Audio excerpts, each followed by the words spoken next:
Hello everyone, welcome back to your YouTube channel for creative studies. आज के इस session में हम लोग देखेंगे BECC 132 के लिए प्रीवियस ईयर के क्वेश्चंस।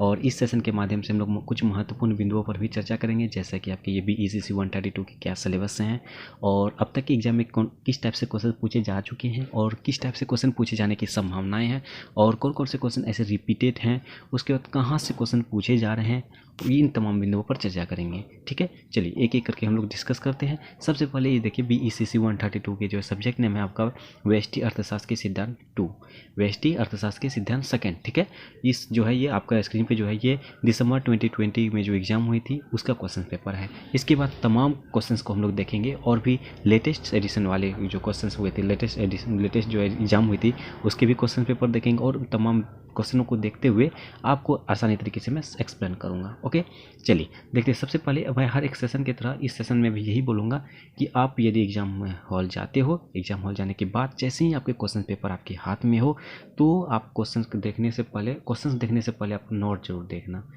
ये बहुत ही ज़्यादा महत्वपूर्ण है, ये नोट्स देखना। ठीक है, नोट में क्या कहा जा रहा है हर सब्जेक्ट में अलग अलग होती है। ऐसा होता है क्या, बहुत सारे स्टूडेंट्स करते क्या है, फर्स्ट जब सब्जेक्ट होती है एग्जाम उसमें गए नोट्स में पढ़े, ठीक है चलो सब में 5 बना के आ जाना है। ऐसे बहुत सारे स्टूडेंट्स ने मिस्टेक करके आए हुए हैं। मेरे साथ ऐसा मतलब बहुत सारे स्टूडेंट ने ऐसा कमेंट्स किया है, कॉल किया है, ऐसे ऐसे प्रॉब्लम्स बताए हैं। इसलिए मैं आप सभी को बताने का प्रयास करता हूँ कि ऐसा गलती आप ना करो। ठीक है, तो इनको ध्यान रखना है। तो इसमें क्या कहा जा रहा है कि प्रत्येक भाग से निर्देशानुसार प्रश्नों के उत्तर दीजिए। इसमें कहता है कि यानी प्रत्येक भाग में जो अपने निर्देश जो दे दिए गए हैं अपने निर्देश देखिएगा, उसके बाद आप सॉल्व कीजिएगा। जैसे भाग को में कहा जा रहा है इस भाग में से किन्हीं 2 के उत्तर देने हैं। ठीक है, चलिए देखिए इसमें कहता है 2 का उत्तर देने हैं। पहला ये आप ऐसा नहीं है कि क 1 का है क और ख बना लिए हो गया मेरा, ऐसा नहीं है। ये एक हुआ, एक में ये दोनों करनी है, उसके बाद आगे जो है 2 में, फिर 2 में भी उसी तरह है, इस तरह से होना है। ऐसा नहीं कि क ख बना लिए 2 तो बना लिए हो गया, ऐसा नहीं करना है, बिल्कुल भी नहीं करता, कदापि नहीं। यही बातें मैं बताने का प्रयास कर रहा हूँ। ठीक है, तो देखिए इसमें से क्या कहता है 1 का 2 दिया गया, दोनों के बनाने हैं, इसमें 15 मार्क्स के हैं, दोनों की सॉल्व करना। अगर 1 नंबर बनाओगे तो आपको दोनों के आंसर लिखने ही होंगे। ठीक है, जैसे कहा जाता है एक अल्पाधिकारी बाजार व्यवस्था की विशेषताएं बताइए, ऐसी बाजार संरचना के उदय के क्या कारण रहे हैं। उसका नेक्स्ट है आपका पॉल एम स्वीजी के अल्पाधिकार में विकुंचित मांग से जुड़ा सीमांत आगम वक्र स्पष्ट करते हुए उस पर टिप्पणी कीजिए। फिर सेकंड क्वेश्चन में है, सेकंड का फर्स्ट है आपका व्यापार के परम लाभ सिद्धांत और तुलनात्मक लाभ सिद्धांत में भेद कीजिए, यानी कि दोनों के बीच अंतर कहा जा रहा है। आपको ये भी पूछ सकता है कि ये व्यापार परम लाभ सिद्धांत क्या है। ठीक है, ये भी पूछ सकता है अलग से कि तुलनात्मक लाभ सिद्धांत क्या है। ठीक है, तो इस तरह से अलग अलग करके भी पूछा जा सकता है, इसके परिभाषित करें, इसके डिफिनेशन के बारे में पूछा जा सकता है, तो ध्यान में रखना है इसको। उसके बाद नेक्स्ट कर देखिए, और आपको एक क्वेश्चन जो है इस टाइप से देखने को मिलेगी, जैसे अभी स्क्रीन पे देख पा रहे हैं आप, जो मैं अभी पढ़ने वाला हूँ। 2 देशों 1 और 2 पर विचार कीजिए। ठीक है, और ये 1 तथा 2 A तथा B 2 वस्तुओं का उत्पादन करते हैं और उनका एकमात्र उत्पादक साधन घंटों में मापित श्रम है। निम्नलिखित तालिकाओं दोनों देशों द्वारा इन वस्तुओं की एक एक इकाई के प्रयोग किए जा रहे हैं, श्रम घंटे दिए गए हैं। देखो इस टाइप से क्वेश्चन आपको एक क्वेश्चन देखने को मिलेगा ही मिलेगा, हर एक सेशन में पूछा गया है और आपके असाइनमेंट के एग्जाम में भी देखने को मिला है। तो आप जो है ना क्या करना, ये असाइनमेंट के क्वेश्चन और इसके क्वेश्चन को कम से कम सॉल्व करके जाना, कम से कम सॉल्व करके जाओगे तो इससे आपको वहाँ आसानी हो जाएगी। ठीक है, प्रैक्टिस करके जाना इसको, ये एक क्वेश्चन 100% देखने को मिलेगी। ठीक है, तो इसमें आपका बनाना है, इस तरह से आपको कर लेनी है। उसके बाद नेक्स्ट क्वेश्चन है संसाधनों के पेरेटो दक्ष आवंटन से क्या अभिप्राय है, क्या पूर्ण प्रतियोगी बाजार संतुलन पेरेटो दक्ष होता है, उपयुक्त रेखाओं को प्रयुक्त करते हुए चर्चा कीजिए। और ये देखिए नेक्स्ट क्वेश्चन जो है ये WTO, ये काफ़ी ज़्यादा महत्वपूर्ण है, शॉर्ट नोट्स में काफ़ी ज़्यादा बात पूछी गई है, रिपीटेड है, आगे भी देखना आपको देखने को मिलेगी। विश्व व्यापार संगठन के अंतर्गत अभिलक्षणों पर चर्चा कीजिए। आपको देखिए विश्व व्यापार संगठन के बारे में संक्षिप्त टिप्पणी के लिए भी लिखा जा सकता है। ठीक है, तो इसको जरूर देख लेना WTO को। उसका WTO की प्रमुख संधियाँ के भारतीय अर्थव्यवस्था पर क्या प्रभाव पड़ा है। देखो इस तरह से क्वेश्चन पूछे गए हैं आपको 20 नंबर के, तो ये WTO से रिलेटेड सारे के जो ना टॉपिक्स को अच्छे से कवर कर लेना है। क्लियर। उसके नेक्स्ट आपका देखिए भाग 2 में कहा जा रहा है इस भाग में से किन्हीं 4 प्रश्नों के उत्तर दीजिए। 4 प्रश्नों के उत्तर देने होंगे आपको। सकल लाभ और निकल लाभ में भेद कीजिए। जिस तरह से सकल लाभ, सिर्फ सकल लाभ भी पूछा जा सकता है या तो निकल लाभ भी पूछा जा सकता है। और जोसेफ शम्पेटर के लाभ और सिद्धांत पर चर्चा कीजिए। उसके बाद क्या आप जानते हैं कि आभास लगान का विचार रिकॉर्डों के लगान सिद्धांत का एक अन्य उत्पादक सरकारों का तक विस्तार है? कारण बताइए। उसके बाद पूर्ण प्रतियोगिता और एकाधिकार प्रतियोगिता में भेद स्पष्ट कीजिए। और एकाधिकार फर्म अल्पकाल में संतुलन किस प्रकार हो पाती है? उसके बाद एकाधिकार के संदर्भ में सीमांत आगम, औसत आगम तथा कीमत लोच के बीच संबंधों पर चर्चा कीजिए। और उत्पादक कारक के रूप में श्रम की मांग की पूर्ण प्रतियोगिता तथा एकाधिकारी प्रतियोगिता के संदर्भ में तुलना कीजिए। जिसमें तुलना और जो है संबंध बताने के लिए काफ़ी ज़्यादा कही जा रही है। तो आप जो है जितने भी टॉपिक्स हैं उसको जरूर देख लेना। उसके बाद बाजार की विफलता के विविध कारण क्या हैं?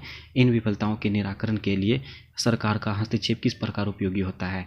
और भागों में कहा जाता है इनमें से किन्हीं 3 के संक्षिप्त टिप्पणी लिखने हैं, जैसे ट्रिम्स, विपरीत चयन, सार्वजनिक पदार्थ, बाह्यताएं और नैतिक द्वंद्व। ये आपका 2020 का जो है दिसंबर में जो एग्जाम हुई थी उसका क्वेश्चन पेपर है। और मैं नेक्स्ट क्वेश्चन दिखा रहा हूँ, आपको अच्छे तरीके से समझ आ जाएगी।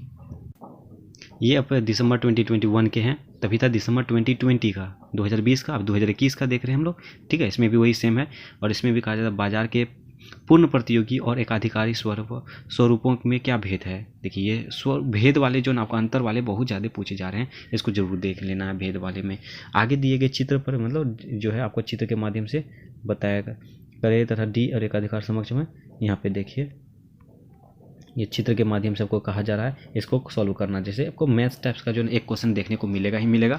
ठीक है, इसको सॉल्व कर लेना आप। इसका पीडीएफ जो टेलीग्राम चैनल पर मिल जाएगा, आप वहाँ से डाउनलोड कर सकते हो और फ्री में बना सकते हो।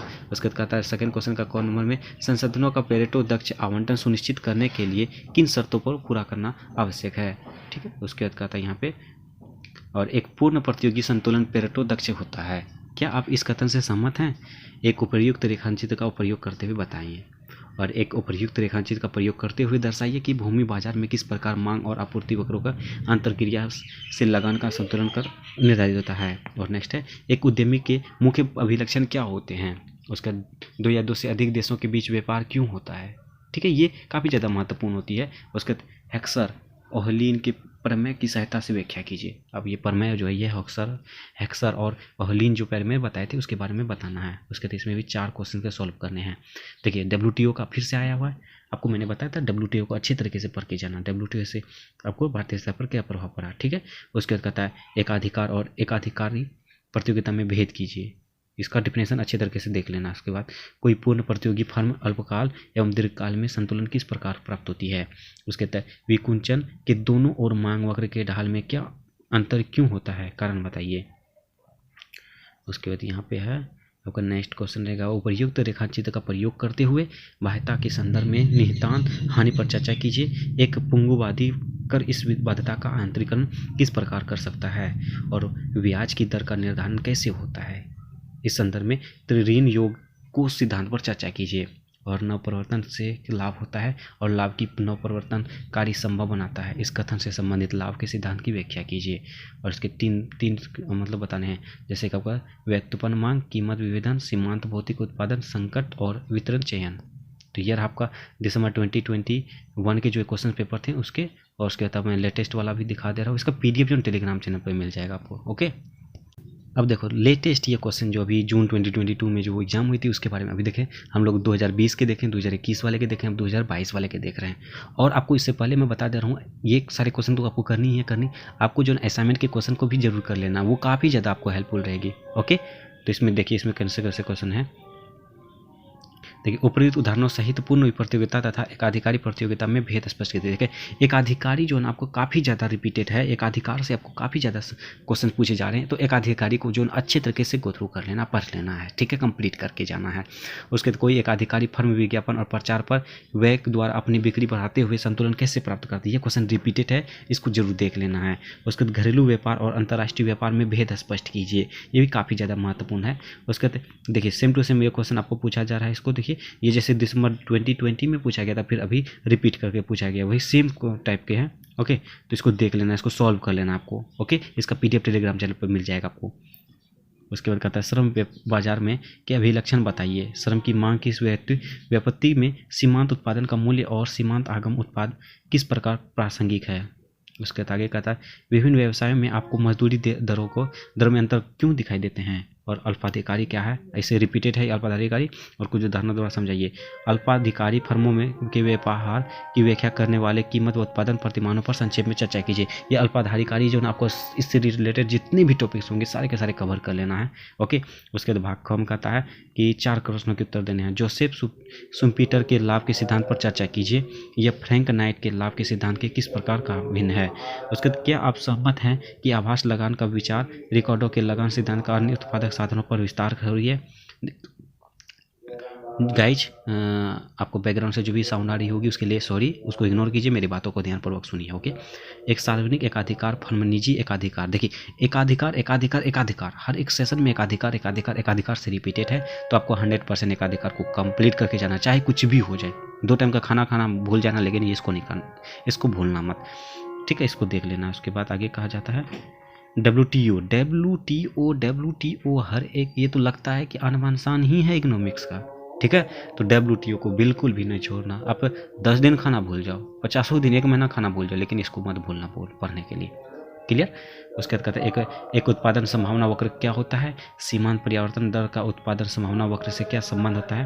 दक्षता पदबंध से आपका क्या अभिप्राय है, उन कारणों पर भी चर्चा कीजिए जो प्रतियोगी बाजारों में दक्षता प्राप्ति में विकृतियाँ ला सकते हैं। उसके बाद नेक्स्ट है 3 सॉल्व करने हैं आपका। ट्रिम्स, ये काफ़ी ज़्यादा पूछा गया। देखिए आप दो बार पूछ चुका है, तो आपके सेशन में उम्मीद है कि कम ही है, लेकिन आप पढ़ के जाना, ठीक है ना। इसके तहत आय और सार्वजनिक पदार्थ, समुद्र और बाह्यताएँ। देखिए ये बाह्यताएँ भी रिपीटेड है, ये क्वेश्चन और ये क्वेश्चन आपको जो ना दिसंबर 2020 में पूछा गया था, फिर 2021 में नहीं पूछा गया, तो दिसंबर में ये क्वेश्चन पूछे जाने की संभावना हो सकती है, तो इसको जरूर देख लेना। तो ये रहा आपका 2022 के जो क्वेश्चन थे, उसके भी क्वेश्चन हम लोग देख चुके हैं। ये सारे के सारे PDF जो टेलीग्राम चैनल पे मिल जाएगा, और आपको करना है ये सारे क्वेश्चन और असाइनमेंट के क्वेश्चन पढ़ लेना है, वो सफिशिएंट रहेगा आपके एग्जाम के लिए। ओके, तो बस आज के सेशन में इतना ही रहने देते हैं। आई होप कि आपका ये सेशन देख के काफ़ी ज़्यादा मदद मिली होगी और इंपॉर्टेंट भी रहा होगा। और आप सभी से एक नम्र निवेदन है, जो भी चैनल में पहली बार आए और चैनल को सब्सक्राइब नहीं किया तो प्लीज़ चैनल को सब्सक्राइब कर लें और बेल आइकन को हिट कर दें। और वीडियो पसंद है तो लाइक करें, कमेंट के मैसेज जो भी डाउट पूछे और अपने दोस्तों को भी शेयर कीजिए। चलिए मिलते हैं नेक्स्ट सेशन में, तब तक के लिए थैंक यू।